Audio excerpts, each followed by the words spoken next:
Welcome to Commanding the 99. Dive into the world of Magic the Gathering with us, where we explore deck techs, strategies, and the art of commanding your game.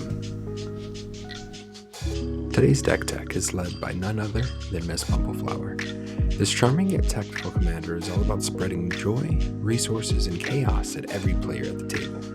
Miss Bumbleflower ensures that everyone benefits from the extra card draws, mana acceleration, and quirky interactions, all while keeping the table abuzz with unpredictable alliances and powerful plays. Miss Bumbleflower is a 1/5 legendary rabbit citizen for 1, a green, a white, and a blue. It has vigilance, and whenever you cast a spell, target opponent draws a card.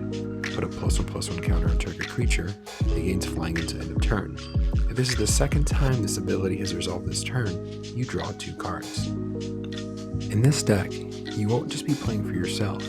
You'll be building bridges, forging temporary alliances, and making sure every player gets a little taste of victory, even as you steadily work towards your own win condition. Beware though, what Miss Bumbleflower gives she can also take away, as this deck can quickly pivot to disrupt those who've grown too comfortable. Like any group hug deck, you want to play cards that help everyone at the table, establishing an unspoken agreement that you will help those who help you. Cards like Howling Mine, Rites of Flourishing, and the Second Doctor do just that. Howling Mine is a 2-cost artifact that allows each player to draw an additional card as long as it remains untapped. Rites of Flourishing costs 2 and a green for an enchantment that allows each player to draw an additional card on their respective draw steps and allow each player to play an additional land each of their turns. The Second Doctor is a 2/4 legendary Time Lord Doctor that costs 2, a white, and a blue. It says players have no maximum hand size and an ability named How Civil of You. At the beginning of your end step, each player may draw a card. Each player who does can't attack you or permanents you control during their next turn. Other group hug cards that pair well are Glunch the Bestower, Master of Ceremonies, and Communal Brewing. Glunch the Bestower costs 1, a green, and a white for a 0/5 jellyfish. It has flying, and at the beginning of your end step, choose a player. They put 2 +1/+1 counters on a creature they control. Choose a second player to draw a card, then a third player to create 2 treasure tokens. Seeing how there are only 3 modes, 1 player will be left out. Strategically choosing who gets which mode is important. Rising tides raise all ships, however you want to make sure your ship is higher than the rest. Master of Ceremonies costs 3 and a white for a 3/4 Rhino Druid. It says at the beginning of your upkeep, each opponent chooses money, friends, or secrets. For each player who chose money, you and that player each get a treasure token. For each player who chose friends, you and that player each get a 1/1 green and white citizen creature token. For each player who chose secrets, you and that player each draw a card. Your opponents will choose which mode will benefit them the most, but in turn giving you the same bonus they received. Communal Brewing is an enchantment for 2 and a green. It says when Communal Brewing enters, any number of target opponents each draw a card. Put an ingredient counter on Communal Brewing. Then put an ingredient counter on it for each card drawn this way. Whenever you cast a creature spell, that creature enters with X additional +1/+1 counters on it, where X is the number of ingredient counters on Communal Brewing. Allowing each of your opponents 1 card will potentially provide up to 4 +1/+1 counters on each creature you cast, which takes us into our next category for this deck, maximizing counters. Innkeeper's Talent, Denry Klin, Editor-in-Chief, and Danny Pink. Innkeeper's Talent is an enchantment class for 1 and a green, with level 1 starting at the beginning of combat on your turn. Put a +1/+1 counter on target creature you control. Level 2 just costs 1 green to give all permanents you control with counters Ward 1. Level 3 costs 3 and a green and states if you would put 1 or more counters on a permanent or player, put twice that many of each of those counters on that permanent or player instead. Starting at level 1 is already providing payoffs, but once it's maximized to level 3, the counters will be overwhelming. Denry Klin, Editor-in-Chief, costs 2, a white, and a blue for a 2/2 Cat Advisor. It enters the battlefield with your choice of a +1/+1, first strike, or vigilance counter on it. Whenever a non-token creature you control enters the battlefield, if Denry has counters on it, put the same number and kind of counters on that creature. The plan here is to load it up with as many counters as you can so that any non-token creature you play after becomes just as strong. Danny Pink costs 3 and a blue for a 4/3 legendary human soldier advisor with mentor, and creatures you control have, whenever one or more counters are put on this creature for the first time each turn, draw a card.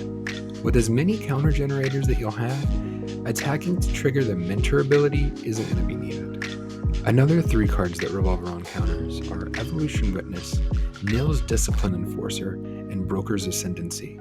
Evolution Witness costs 2 and a green for a 2/1 Elf Shaman Mutant. It has Adapt 2. Pay 2 if this creature has no +1/+1 counters on it, put 2 +1/+1 counters on it.